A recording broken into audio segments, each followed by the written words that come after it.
Lucknow airport पर 29 सोना तस्करों के भागने का ये पूरा मामला है। एयरपोर्ट पर तैनात कस्टम अधिकारियों की भूमिका संदिग्ध बताई जा रही है। तस्करी में कस्टम अफसरों की भूमिका की जांच शुरू कर दी गई है। मामले की जांच महानिदेशक विजिलेंस कार्यालय ने शुरू कर दी है। प्रारंभिक जांच रिपोर्ट के आधार पर अभी 8 लोग निलंबित हुए हैं। कस्टम स्टाफ के नंबरों की कॉल डिटेल्स निकाली गई है और डीआरआई की टीम तस्करों से जुड़े आंकड़े खंगालने में जुटी गई है। आपको बता दें कि लगातार अब इस पूरे मामले को लेकर जांच पड़ताल की जा रही है। प्रारंभिक बताया जा रहा है कि रिपोर्ट के आधार पर अभी 8 लोग सिर्फ निलंबित किए गए हैं।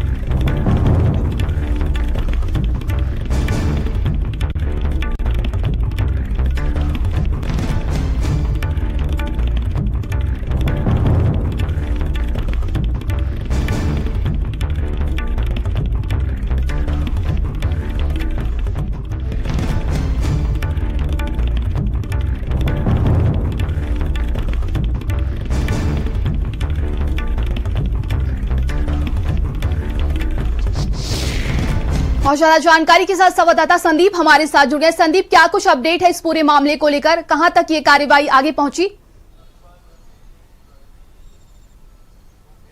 देखिए, आपको बताएं कि सबसे पहले ये 3 तारीख का देखिए पूरा मामला है। हालांकि 3 तारीख का भी नहीं बल्कि 2 दिन बाद देखिए इस पूरे मामले में रिपोर्ट लिखाई गई थी। और जब भारत समाचार ने देखिए इस खबर को प्रमुखता से दिखाया कि लगभग 28 से 29 लोग लखनऊ एयरपोर्ट से फरार हो गए।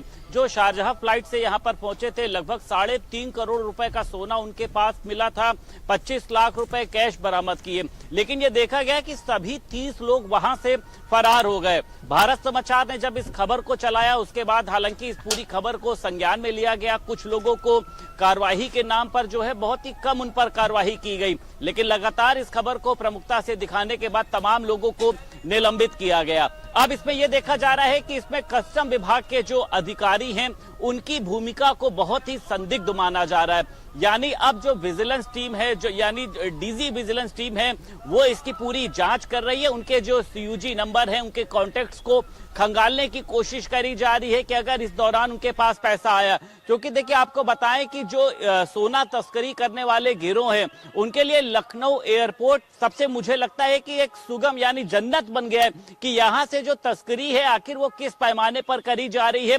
जबकि अगर कोई बाहर दुबई से अगर आया हुआ एक सामान्य यात्री होता है, उसके हाथ में कड़ा होता है तो उससे एक पूरी स्लिप ली जाती है और अगर उसके पास उसकी स्लिप नहीं होती तो उस कड़े को भी जब्त करा लिया जाता है। तो इतनी भारी मात्रा में अगर सोना यहाँ पर आता है तो उसकी तस्करी किस तरीके से होती है। और लंबे समय से ये बताया जा रहा है कि कुछ कस्टम के अधिकारियों की मिली भगत से लंबे समय से यहाँ पर सोने की तस्करी करी जा रही थी। सोने के जो तस्कर होते थे वो यहाँ पर पहुंचकर आसानी से बाहर निकल जाते थे। यानी कमीशनबाजी का एक बड़ा जो खेल है वो चल रहा था। और ये खेल सामने तब आया जब लगभग 30 तस्कर यहां से फरार हो गए। फरार होने के 2 दिन बाद तक किसी भी तरीके की कोई हलचल नहीं हुई। फिर अधिकारियों द्वारा इस रिपोर्ट को लिखाया गया, जिसके बाद भारत समाचार चैनल ने लगातार इस खबर को चलाया। उसके बाद अधिकारियों की नींद जागी।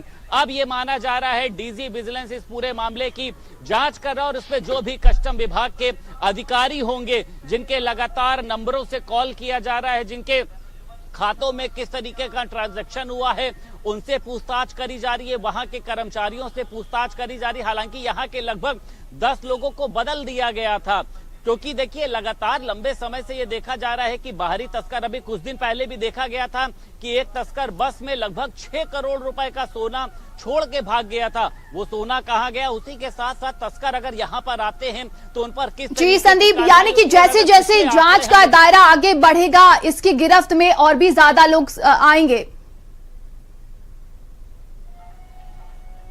बिल्कुल, देखिए इसमें कोई दो राय नहीं है, बल्कि देखिए अभी लोग गिरफ्त में आएंगे।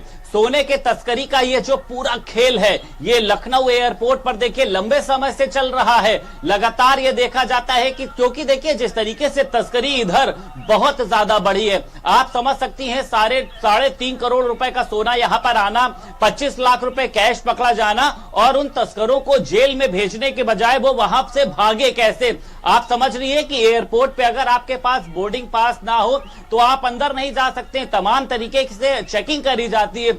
तो आखिर ये 30 तस्कर कैसे भागे, वहां पर पुलिस की भूमिका भी तय होगी। और उसी के साथ साथ ये भी माना जा रहा है कि ये जो पूरे कस्टम टीम के लोग हैं ये पुलिस की जांच में भी सहयोग नहीं कर रहे हैं। यानी कहा जा सकता है कि दाल में देखिए कुछ काला नहीं बल्कि पूरी दाल ही काली। और सभी को पता है एयरपोर्ट पे कस्टम के एक अधिकारी की मिली भगत से इस तरीके की तस्करी संभव नहीं है। इसमें तमाम लोग शामिल हो सकते हैं, वो चाहे जूनियर से लेकर सीनियर हो। अब जिस तरीके से डीजी विजिलेंस इसकी जांच कर रही है तो ये माना जा रहा है कि छोटी मछली से लेकर बड़ी मछली तक अब जाल के अंदर आएगी और पता चल पाएगा कि लखनऊ एयरपोर्ट पर कस्टम अधिकारियों का यह जो खेल है, ये तस्करी गिरोह को एक तरीके से बढ़ावा देने का ये जो खेल है कब से चल रहा था। और यह भी देखना दिलचस्प होगा कि कस्टम अधिकारियों पर किस तरीके की कार्रवाई हो जो आगे आने वाले कस्टम अधिकारियों के लिए एक नाजीर साबित हो। और उसी के साथ साथ लखनऊ एयरपोर्ट पर यह जो तस्करी का एक पूरा सिंडिकेट है,